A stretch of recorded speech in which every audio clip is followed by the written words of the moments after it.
जय श्री कृष्ण, राधे राधे दोस्तों। यहाँ देखिए शिव जी की पूजा करने के लिए अधिक मास में शिव जी की विशेष भी पूजा की जाती है।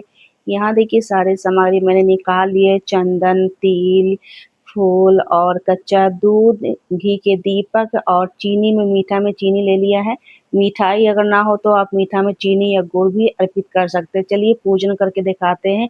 अधिक मास में पुष्यम मास में भगवान शिव को बेलपत्र अर्पित करने से अत्यंत फलदायक माना जाता है। इस विशेष मास में शिव जी की भी बेलपत्र चढ़ाने से कई गुना अधिक पुण्य फल प्राप्ति मिलती है। अधिक मास में बेलपत्री की पूजा करते समय इन नियमों का बात ध्यान रखें, क्योंकि हम जा रहे हैं बेल वृक्ष के पौधे में पूजा करने के लिए। बेल वृक्ष अगर ना हो तो आप समी वृक्ष में पूजा कर सकते हैं। हमारे आंगन में बेल वृक्ष के पेड़ है, तो मैं उसी के नीचे शिवलिंग निर्माण करूंगी, यानी कि पार्थिव शिवलिंग निर्माण करके पूजा करके आपको दिखाऊंगी।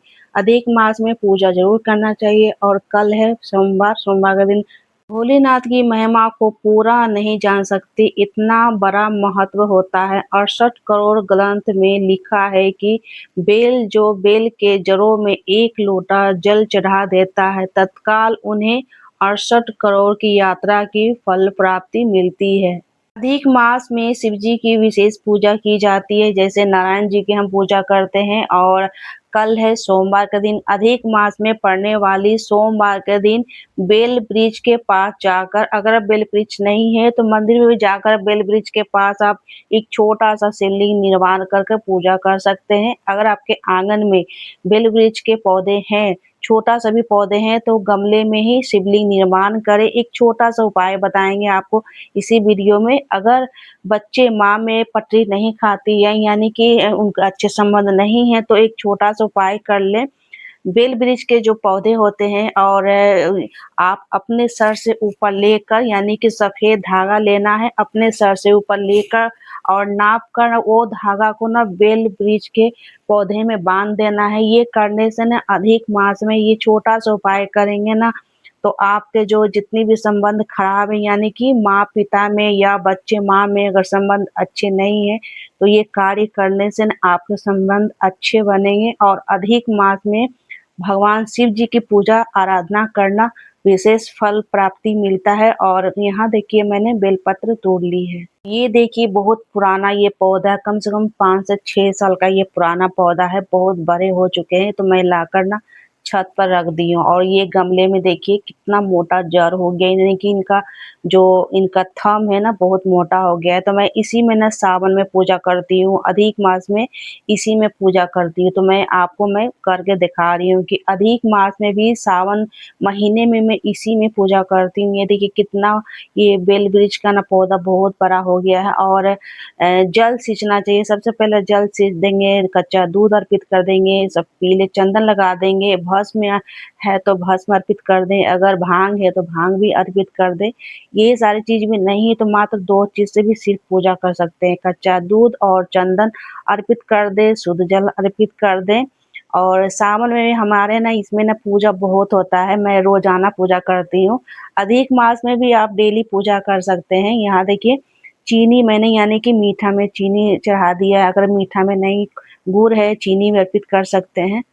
ध्यान रखें कि बेलपत्र कटा फटा खंडित नहीं होनी चाहिए। अधिक मास में पार्थिव शिवलिंग की निर्माण करके पूजा करना अत्यंत शुभ माना जाता है। शिवलिंग या अधिक मास के दिनों में एक लोटा जल भी, अगर 11 अक्षत चावल और एक बेलपत्र शिव जी के ऊपर अर्पित करते हैं, तो हजारों गुना फल प्राप्ति की पुण्य प्राप्ति मिलती है। शिव महापुराण कथा और धार्मिक मान्यताओं के अनुसार अधिक मास के दौरान नियम पूर्वक महादेव को एक बेलपत्र अर्पित करने से भी सुख समृद्धि और मन वांछित फल प्राप्ति होती है। अधिक मास में पूजा करना या आराधना करना, शिव जी की आराधना करना, शिवलिंग पर सच्चे श्रद्धा से जल और बेलपत्र अर्पित करने से सभी मनोकामनाएं पूर्ण होती है। इसके अलावा अपने इच्छा के अनुसार विशेष चीज भी चढ़ा सकते हैं। अगर इस दिन आप कुछ मीठा भी बनाकर अपने भगवान को चढ़ा सकते हैं, यानी कि शिव जी को चढ़ा सकते हैं।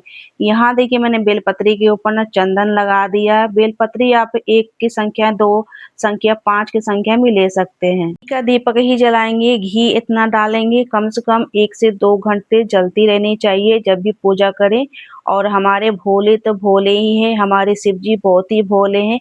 कम चीज़ों में ही पूजा हो जाती है, कम पूजा में ना बहुत कम सामग्री में ही हमारे भोलेनाथ ना प्रसन्न हो जाते हैं। अगर किसी को कभी भी अगर पूजा में मन ना लगे तो शिव जी की आराधना करें, ये भी एक छोटा-सा उपाय होता है।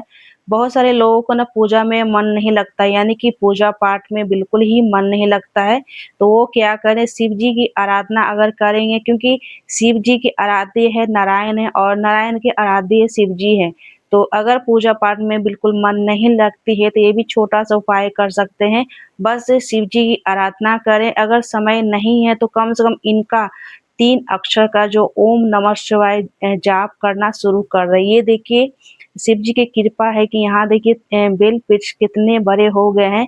चाहे कितनों भी गर्मियाँ पड़े, कुछ भी पड़े, ये बेल के वृक्ष जो है ना बहुत ही हरे-भरे रहते हैं, क्योंकि मैं ना बहुत ज़्यादा ध्यान देती हूँ जल का और धूप से बचाना, बरसात से बचाना, ये सारी चीज़ ना ध्यान देती हूँ ताकि हमारे ये बेल वृक्ष ना बहुत ही सुंदर हरा-भरा रहे और ये सावन में तो और भी हरा-भरा हो जाता है। अभी तो गर्मियों का मौसम है, तो ये देखिए हमारे मंदिर में नर्मदे शिवलिंग हैं, जो कि बहुत ही प्यारे लगते हैं जब इनका श्रृंगार हो जाता है।